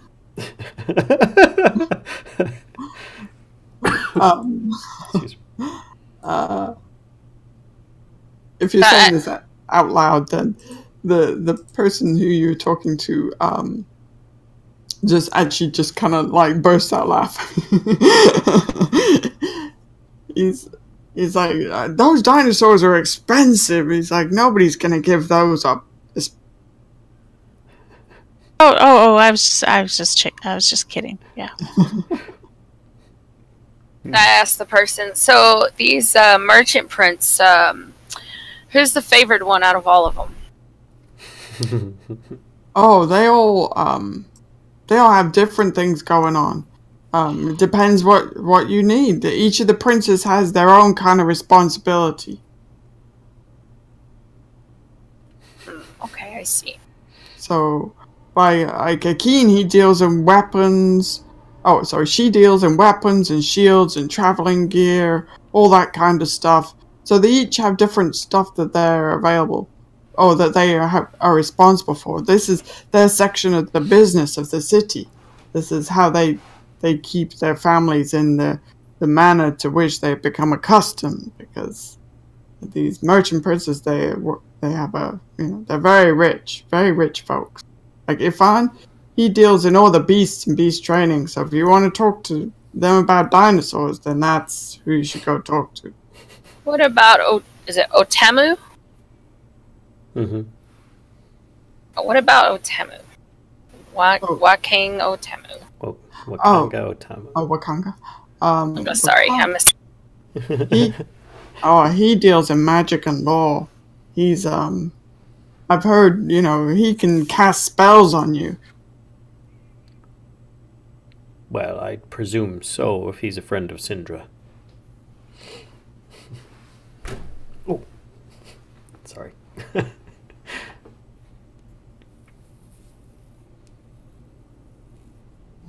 How many merchant princes are in this area? This city?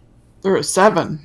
Oh, and they're Like there were 7 handouts? But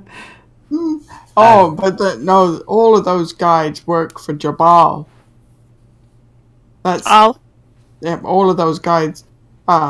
Jabal is he deals in the guides and the cell swords. What about the one who says she doesn't work for Jabal? Wow, maybe they should be keeping that to themselves. Trust me, Jabal will take care of that business soon enough. Is it illegal here to offer your guide services without being licensed by Jabal? It's not exactly illegal, but Jabal is entitled to his cut of the profits, so if he's being cheated out of that, then he's not going to be a happy prince. Do you happen to know anything about those guides? Like, would you any of them we should stay away from? Just stay away from the jungle. That's your best bet. Of course. Everybody's saying that. Okay, well, thank you for your advice. I look at the rest of them. I'm like, we should probably go see Syndra as soon as we can. Yeah, Ulfgar like gets up as you're saying this. Like he's pretty eager to go. I think he's more concerned that our host is going to expire before we're able to obtain this artifact. So we're sleeping the night first, right? So I'm gonna go up. We go up to our room. I go up to Well, our it was room. just after early afternoon when we got here, so it shouldn't be too terribly late. Okay. Yeah, I mean it's by now it's kind of like late afternoon, early evening after kind of your wander through the markets and perusing the guides and whatnot. I think we should still have time to go see her and get back. Yep, sounds good. Okay, I guess I'm gonna head out of the tavern and I guess I'm assuming she gave us a map for directions of where she is. The oh boy, I've got too much stuff open here. Hang on. The barkeep says, a map. You need a map.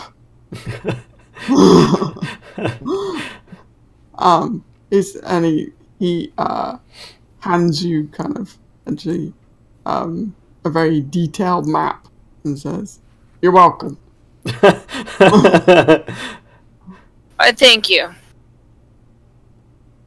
I'll take the map and I'll hold it open over to the other two so we can look at it. And he says, before you do that, he says, oh, do I have, hang on, there we go. Sorry, he says, we're down here. Hold on. We're down here. Ah, okay. Down here?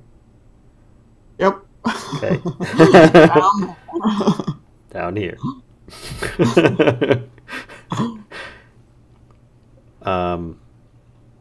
Where's Wakango Tamu's villa? Oh, not yet. I didn't know there was gonna be a class. Well, she pointed in the direction of where it was before, so I'm assuming we could just go that way. Hang on. Gotta find it. It is.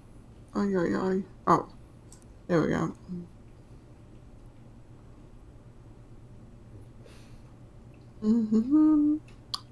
One moment. I'm waiting for the ping on the map. I know. I'm getting there. I need to find. Okay. Except I've made the map so tiny now that I can't even see what I'm doing. Where was that?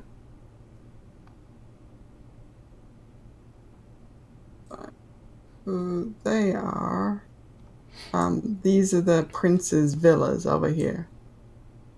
So actually back kind of by the towards the harbor where you came from. I missed your click. Sorry. Sorry. Ah. The merchant prince's villas, like the big house. Okay. And you arrived. You were kind of in this general area over here. Oh, so she only had to walk like 20 meters or something. Yeah, she didn't have to walk far.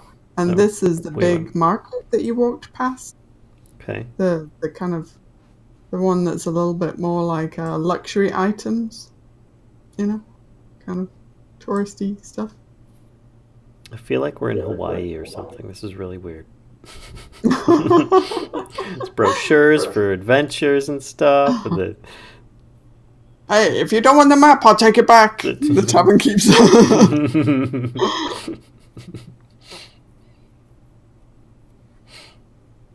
Okay, so we figure out where we're going, and I guess we head that way. Yeah. Okay. So you're gonna go visit Wakanga? Yeah. Yes. Yes. All right.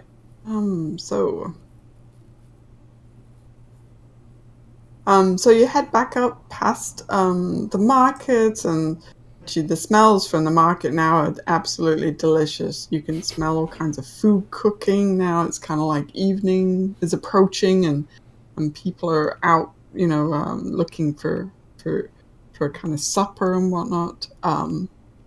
So you head back past there, past the harbor, to Wakanga's house, and sorry, I just realized that. Okay. Anyway, and you see that his villa. This one in particular is his villa, I think, and it is it is an absolutely beautiful residence, as you would kind of expect of one of the 7 kind of leaders of this port city. The residence has plastered walls that are again just adorned with murals, and there's kind of a big patio as well. Lots of fresh flowers around, and courtyard that's open to the sky, and yeah. So you're approaching, I guess, Wakanga's house. Okay. So as you approach his house, you can see that there are kind of guards posted outside, and they ask who you are. I'm Ulfgar of the Emerald Enclave, here to see Syndra Sylvain. Oh, as soon as you say her name, they kind of open the gates and allow you entry to the residence, and there's a path before you that leads up to the house, and yeah, you can proceed kind of up there, and my companions Valia and Callisto. Sure he wasn't just talking to me. And then once you get kind of up to the house, you're again asked by servants what your business is. I mean, they're very polite, but they are just making sure that you should be here. So and when you mention Syndra's name again, I guess, they escort you to kind of a small or medium-sized kind of seating area and the sitting room kind of thing, and then they ask you to wait while they go and get Syndra. And after a short wait, Syndra returns. Syndra comes, to the house and is accompanied by Wakanga. And here is Wakanga's portrait, so you know what Wakanga looks like. Hi, Wakanga. I'll greet him with like a little bit of a bow. Is he introduced as Wakanga? Yes, Syndra actually introduces him. So, she calls him her very good friend, Wakanga Otamu. And he actually reaches out to shake your hand. He says, "Oh, silly bat." He kind of like shrugs off your bow and reaches to shake your hand. He'll shake shake back and introduce himself and the others. Okay. And he reaches out as well to shake Valia and Callisto's hand as well and introduces himself. I just kind of look at him, kind of confused, and then I have to think back. I'm like, oh, I forgot humans do this kind of thing. So I kind of just reach my clawed hand out there and just kind of hold it there. Not sure what else to do after that. Okay. When you put your hand out, he kind of sees your confusion a little bit. He's a little bit confused himself, not quite sure why you're not familiar with this, but takes your hand and shakes it heartily. And then he looks to Callisto. I watched everyone else, so I put my hand out, just following what, Ulfgar did. Okay. So yeah, he takes it and kind of shakes it heartily. And meanwhile, while the other handshakes are going on, Ulfgar is like miming them. He's like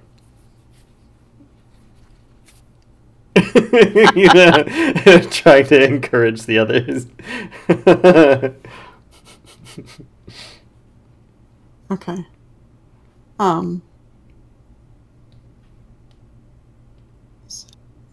So he says, I understand you're here. You're here to help Syndra, my good friend Syndra. He says, but how can we help you?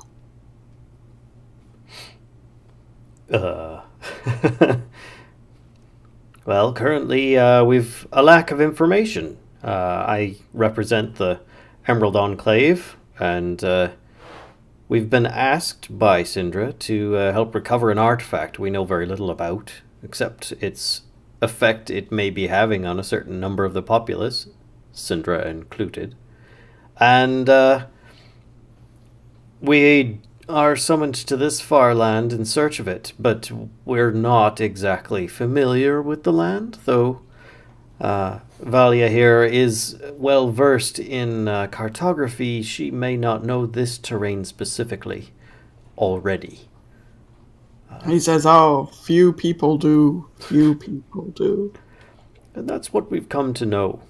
We understood there are several guides for hire, but unknowing as to where to begin, looking at the overall land we've got to cover, I fear that time may be against us for the amount that we would have to cover.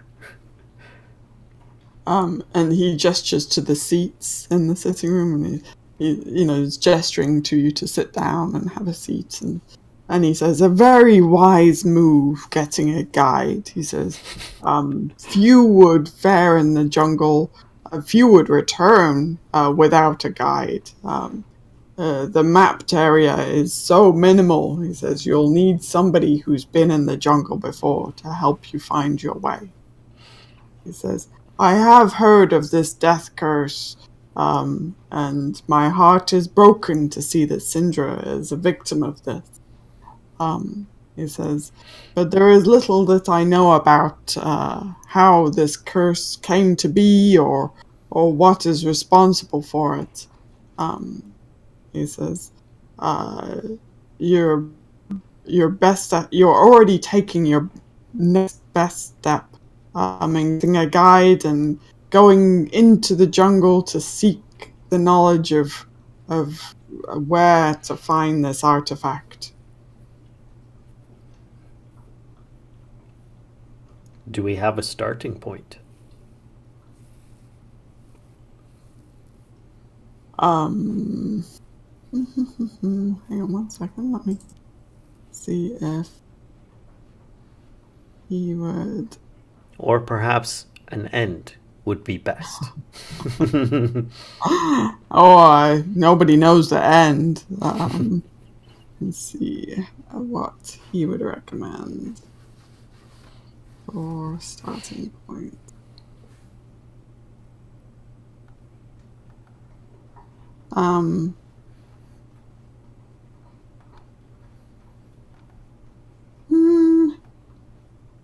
Let's see.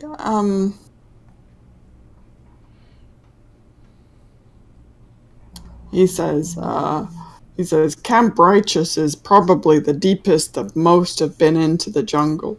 He says, you'll probably find information there about, where would be good to go next.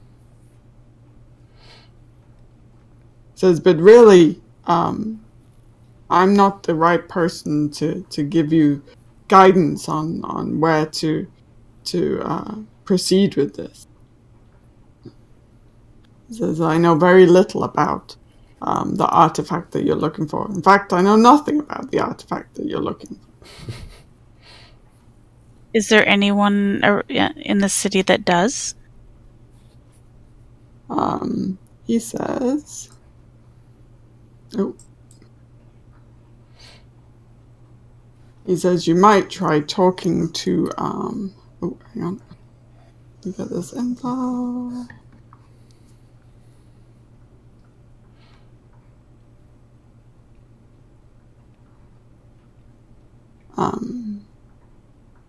says you could try talking to the priests. In the city, there are several temples. The priests would probably be able to guide you better. Says, I'm a businessman. I'm not familiar with the jungle. My business is the port. I see. We saw a bunch of listings for guides in the tavern. Do you know anything about guides in general, like ones that can and cannot be trusted? He says, I wouldn't, that's Jabal's, area of expertise. I wouldn't want to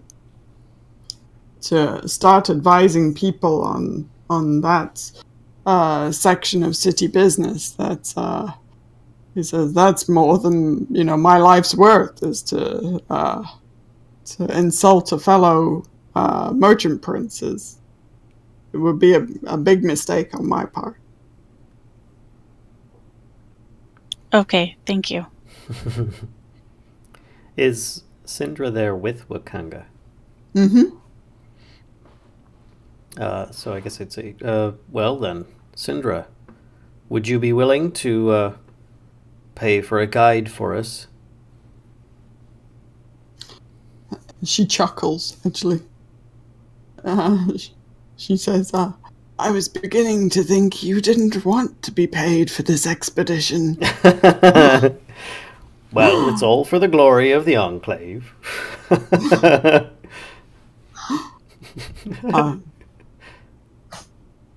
She says, I could offer you,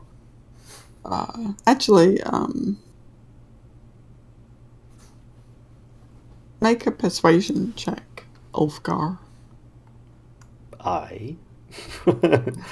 1 second here.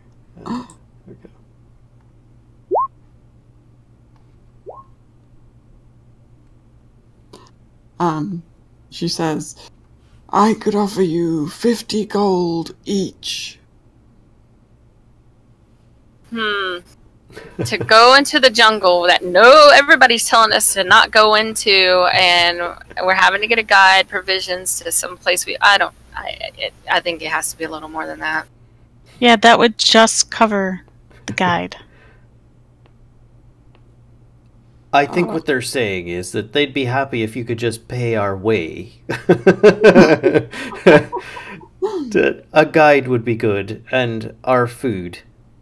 And we'll see about perhaps reclaiming a fee once we are successful upon this. She looks at Wakanga and says, old friend, do you think you could help out here? And Wakanga says, yes, he's got this kind of deep voice. He says, yes, I'll make sure you have provisions that you need. And the guide?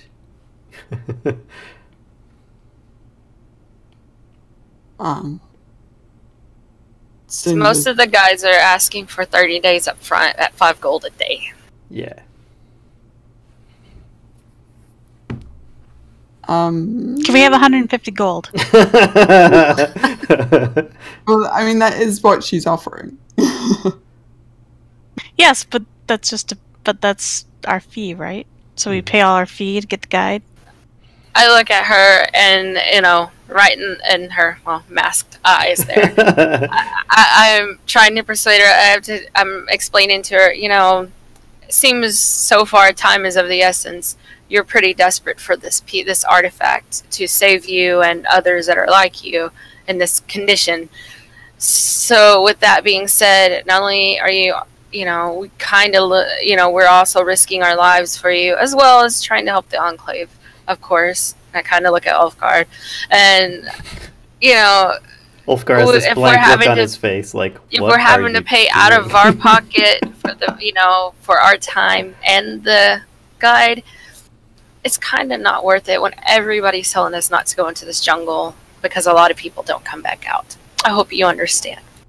I think what she's saying is that we wouldn't mind if you wanted to include some protection with it, but we'd be fine with the 150 to take the guide. Make a persuasion check, Valia.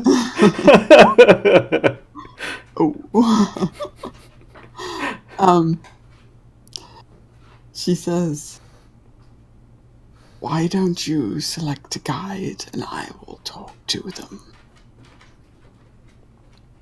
Fair enough.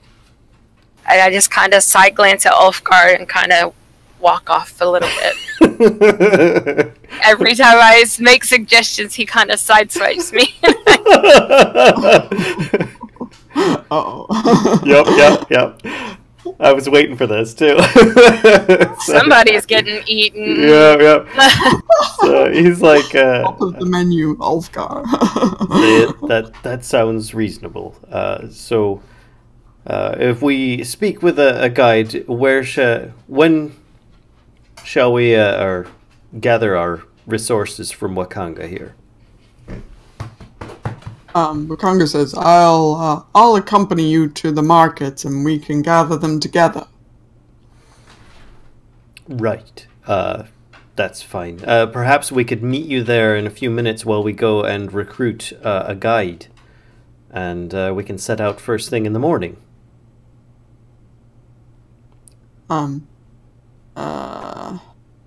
Syndra says, but there is one more party member yet to arrive. Perhaps we should gather the stuff in the morning. That sounds reasonable. Wakanga says, yes, tomorrow, the dinosaur races. Oh yeah, we don't want to miss those. Yes, I am quite excited to see your giant lizard races. Just kind of... Ooh. Wakanga says, yes, point taken. And looks, there's like a little shadow of kind of guilt and shame that crosses his face, and then he says, well then tomorrow then we'll attend the dinosaur races and get you provisions ready for your journey. To what's the name of the city again that we're going to be going to? The one that he said was the farthest one in. He's saying that the farthest people have ventured into the jungle is Camp Righteous. Okay. But you definitely noticed hesitation in his recommendation, though, as well. Oh. He's really, just to speak out of character, he's really recommending that you talk to other people about where to go. Okay. On this. It's like he threw a dart at a map. Okay. So I guess before heading out, any last advice from Syndra as to where we should begin, perhaps, so that we can have the best success? It sounded like we needed to begin at the church. Or churches. Oh, that's right. Yes. Yeah, I suggest while we're waiting and either tomorrow, dinosaur races, gather provisions while we're waiting for our fourth person, we can go visit priests and see if we can find out more about this soulmonger artifact. That sounds good. Mm-hmm. Yeah, if you're saying that out loud, you see Syndra nodding in agreement with your strategy. Okay. So, well, then I guess that's that. And I start heading back out of the... Yep.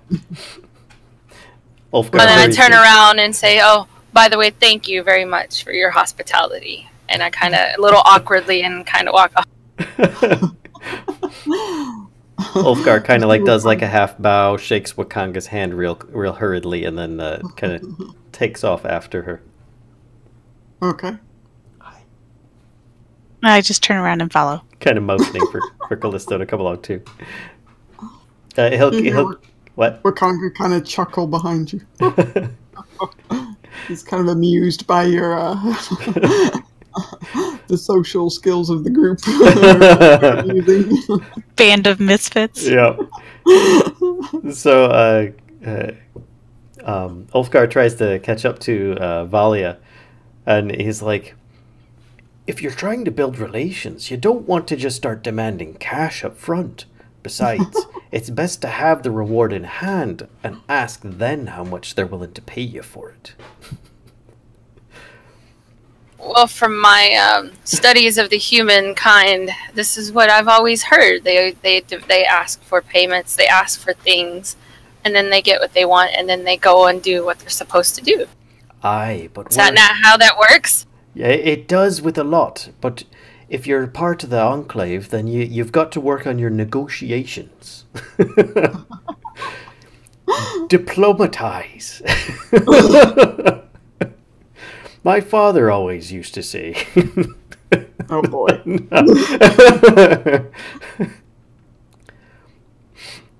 But he'd go on to try and like encourage you to make friends first and do the right thing, and then go for the income as a secondary means, and you get rewarded, and that's what the Enclave is all about.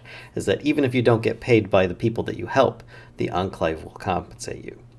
More or less what he's trying to encourage. So he keeps on trying to be like a teacher about the whole thing, and constantly might step on toes that way. So I just nod my head and okay, I'll try better next time. It's entirely up to you if you really want to. I mean, he's just Enclave, Emerald Enclave. And of course, the greater good. Yes. Greater good. Greater good.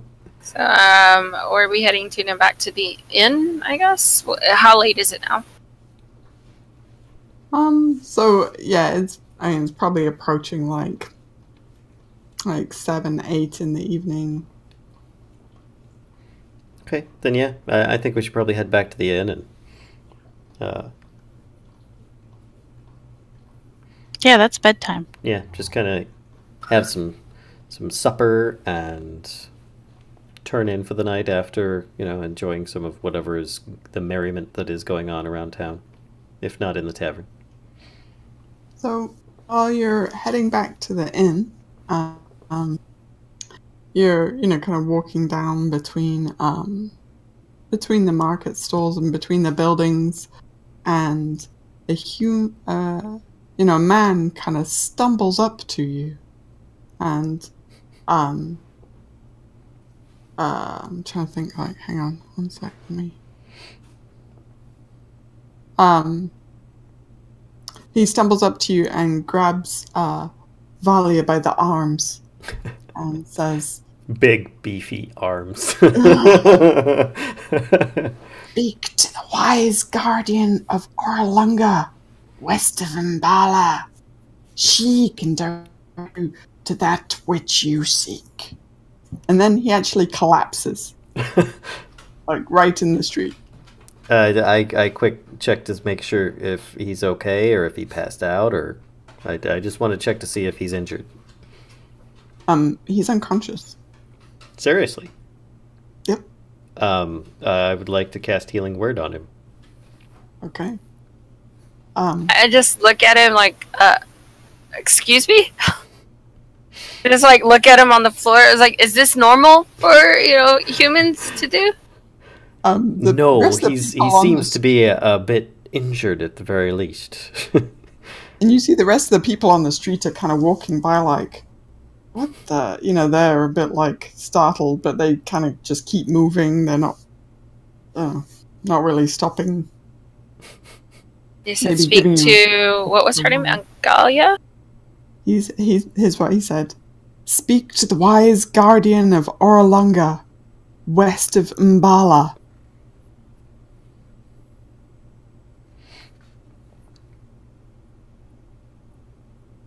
I'll have to get that from you later. Here, do you want me to? Here, I will. But does that healing have any effect on him? Yes, it does. Here's what he says.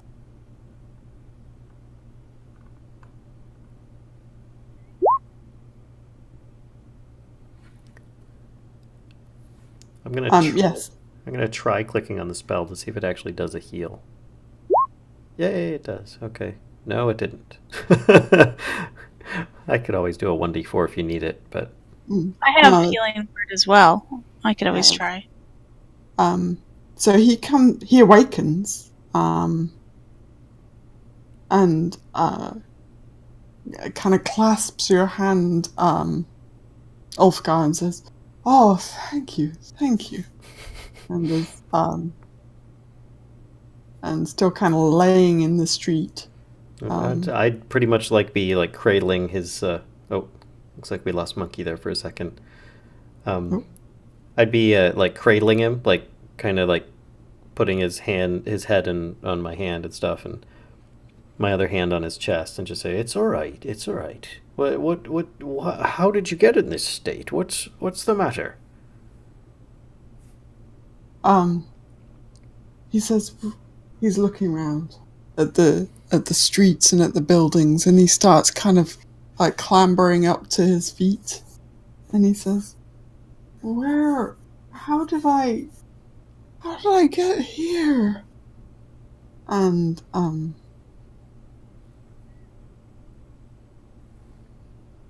seems really confused. That makes two of us. I can't remember the name of the city. It's not actually on the map. What's the name of the city that we're in? Port Nyanzaru? I'd tell him that he's in Port Nyanzaru, and you just stumbled up to us and said some strange things about Oralunga. Oh, I don't remember that at all, he says. And you see actually that he's wearing robes of a kind of a religious nature. I'd want to check to make sure what he's saying seems genuine. I'm just looking around to see if anybody's watching, watching this guy, or if they sent them out, or... I ask him, what is the last thing you remember? Oh, he says, early this morning. He said, and he starts studying you each, quite closely. He says, I remember early this morning thinking that I had to find you. That you must be here in the city somewhere. I had to find you. He says, and I have found you. What's your name? My name is Ashek. Ashek? Yep, Ashek. I'm sorry, Ashek, but I don't think we've ever met before. And do I sense he's telling the truth or not? Or I'll do an insight check.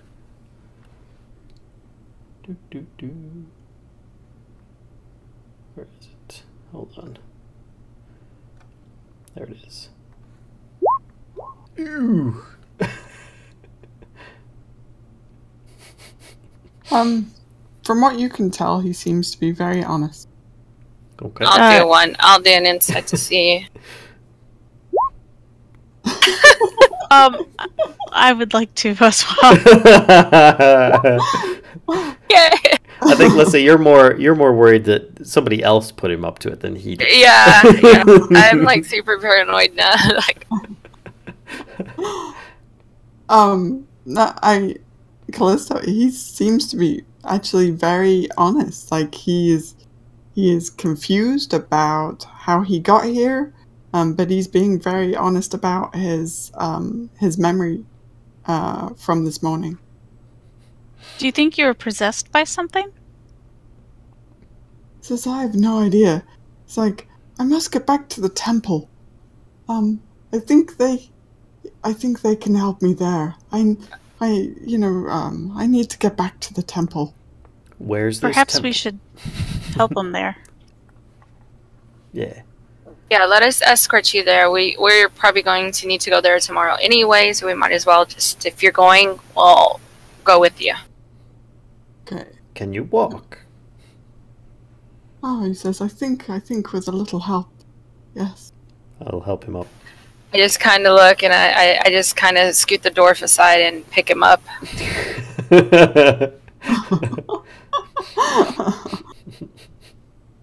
Yeah, I mean, he's not a particularly, hefty man. He's very, he's kind of slight built and definitely spends a lot of time kind of, not doing much physical labor, shall we say. Oh, no, I need to, figure out how to make these darker because okay, there we go. So that's one. So yeah, he'll guide you through, actually, and the temple, is, you guys are going backwards and forwards a lot, because the temple is kind of back where you came from, over here. This round building in the center here, not far from Wakanga's house is the temple. Is that? Right. Oh yeah, here. Okay. Yep. Okay, I guess we're heading that way. And I'm just going to suspiciously look around constantly while we're going. Tell us about this temple now. Sure, you ask me. Well, we're walking. So. He says, "Oh, this is the temple of Savras. The temple is one of the oldest buildings in the city." Mm-hmm. There's the head priest is his grandfather Zatembe. Okay. Well, we've been needing to talk to some of the people in the temple as it is, so at least so Syndra said or suggested. No better time than the present. He says, at this time of day, he says, looking around, he says, I doubt Zatembe would be able to meet with you. He says, but he is there from first thing in the morning, so you could talk to him then. Well, perhaps you could put in a good word for us and that we'd be stopping by. He said, certainly. Thank you for your kindness. You're welcome. Right, you're welcome. I guess we should be on our way before it gets too much darker. Okay. Alright. So you drop, check, off, and and then try once more to get back to the Thundering Lizard. Yep. Okay. Alright. So yeah, you can definitely return there without incident this time, and yeah, it's as you would expect in the evening in a tavern. It's rowdy and loud, and if you thought it was rambunctious before, it's even more so now. So there's now an entertainer in the tavern as well. Tabaxi is singing quite well, off to one side, and people are generally enjoying themselves. Okay. Well, proceed with our previous plan of supper, sleep. I guess I'll head for the nearest open table. Yeah. Okay. I'll bring us some food. You might have to wait a little, little while for a table to open up. It's quite full at this point, but soon enough, some folks move on, and you're able to sit and have some food. Okay.